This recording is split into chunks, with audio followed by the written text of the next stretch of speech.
niatkan dalam diri Anda, dalam pribadi Anda ketika ingin membuat YouTube adalah untuk sekedar menyalurkan aspirasi ataupun menyuarakan ide-ide, mengkritisi sesuatu apapun yang menurut Anda tidak sesuai dengan pemikiran Anda. Harusnya dan tentunya ini harus sesuai dengan data-data yang ilmiah. Apapun itu silahkan, jangan niatkan untuk mencari dolar di YouTube. Karena kalau mencari dolar, saya yakin Anda akan kecewa.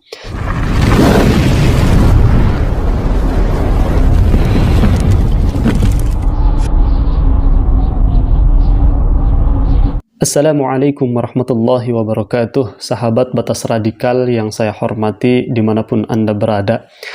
Pada kesempatan kali ini, saya biasanya membahas isu-isu keagamaan, namun pada konten kali ini saya akan membahas satu tema yang berbeda, yaitu pada 1 bulan yang lalu konten saya bermasalah, ya.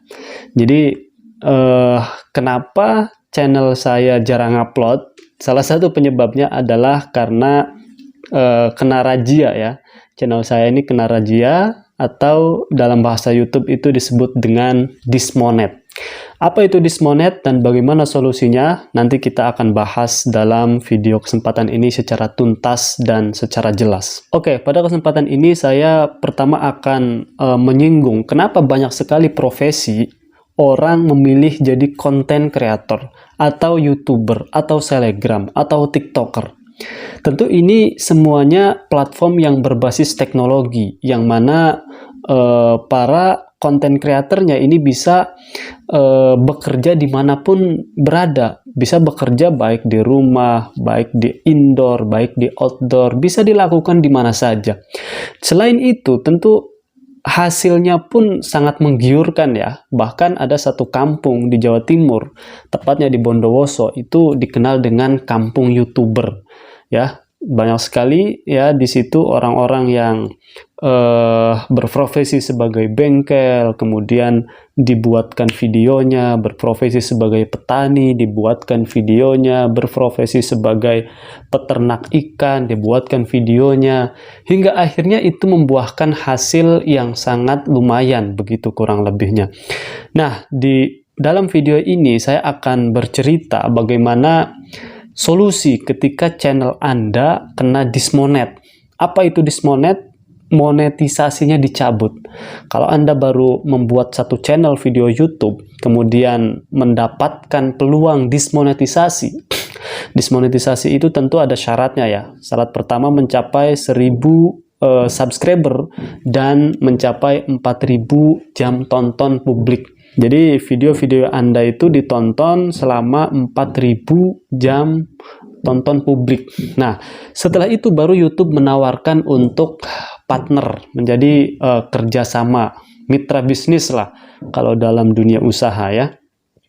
Nah, video saya, YouTube saya ini mengalami musibah atau razia dismonet, sehingga apapun yang saya upload itu tidak dimasuki oleh iklan-iklan daripada YouTube. Nah, kesalahan yang paling fatal sehingga channel itu didismonet itu adalah re-upload.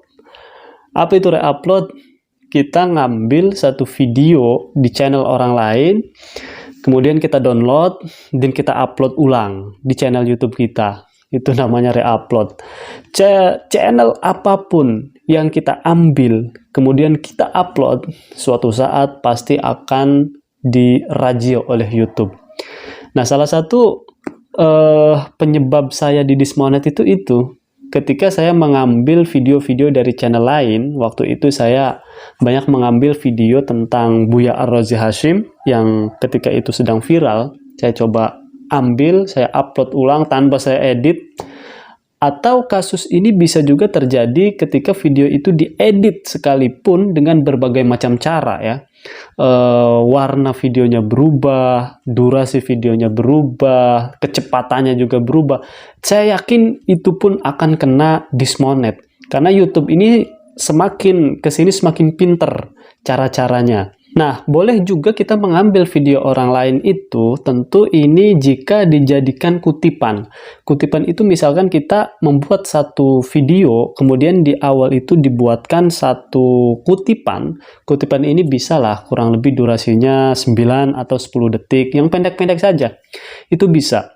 Selain itu juga bisa kita ngambil video orang itu, jadikan konten sebagai reaction. Kita mereaksi satu video orang lain yang menurut kita perlu dikritisi, perlu dikomentari. Nah, hal-hal seperti itu tidak apa-apa. Banyak sekali konten-konten yang mereaksi video-video orang, ya. Di video utuh, di bawahnya biasanya ada video kecil yang ditonton. Tentu itu tidak seutuhnya, tidak seluruhnya itu durasinya full. Ada video ori dan video reaksinya itu tidak, paling video reaksi taruhlah 2 atau 3 menit, kemudian reaksinya itu 10 menit. Nah, itu insya Allah aman. Kemudian kalau ketika channel Anda mengalami dismonet seperti kejadian yang pada channel saya ini, solusinya adalah Anda harus mendelete itu semua video. Tidak ada tawar-menawar, delete semua video-video reupload ya. Video-video reupload yang sudah pernah Anda curi itu dari konten-konten orang lain, delete semuanya, jangan sampai ada yang tersisa. Ketika misalkan mau mengajukan ulang untuk monetisasi, tentu dilihat lagi apakah jam tonton publiknya ini mencukupi untuk menjadi 4.000 jam tonton publik atau tidak. Karena kalau misalkan jam tonton publiknya itu sebelumnya misalkan mencapai 4.000, tapi mengalami dismonet ini, tentu harus mendelete semua video-video yang reupload itu sifatnya, dan dilihat apakah masih di atas 4.000 atau di bawah. Kalau di bawah 4.000 tentu ini nggak bisa, harus buat lagi video yang bisa viral. Nah, bagi yang terkena razia dismonet ini, YouTube memberikan aturan 1 bulan. 1 bulan, ya, ketika dari kejadian sampai 1 bulan yang akan datang, itu baru kita mengajukan ulang untuk dimonetisasi. Setelah itu baru kita mengajukan seperti biasa, tinggal klik saja mengajukan, baru 2 hari kemudian akan dapat email bahwa kalau misalkan YouTube kita ini benar-benar bersih dari reupload, maka insya Allah akan aman.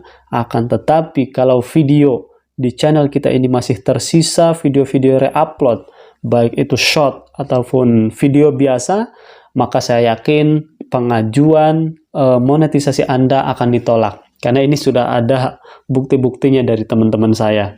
Jadi solusi Anda bagi yang ingin menjadi YouTuber adalah usahakan bahwa video-video yang Anda buat itu merupakan video-video ori.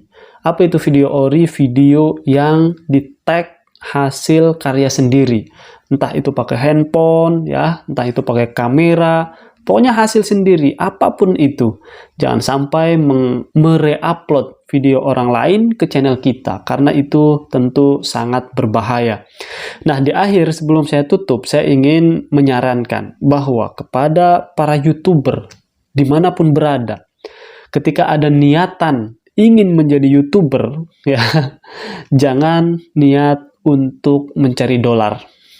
Karena banyak sekali orang yang kecewa ketika dia melangkahkan kaki untuk menjadi YouTuber, ternyata hasilnya tidak seperti apa yang dibayangkan, apa yang seperti dilihat oleh artis-artis itu, yang viewernya, subscribernya jutaan, sedangkan kita bukan siapa-siapa, lalu kita masuk ingin jadi YouTuber, entah kontennya apa saja, kita niatkan untuk mencari dolar, maka saya rasa ini adalah niatnya sudah tidak beres.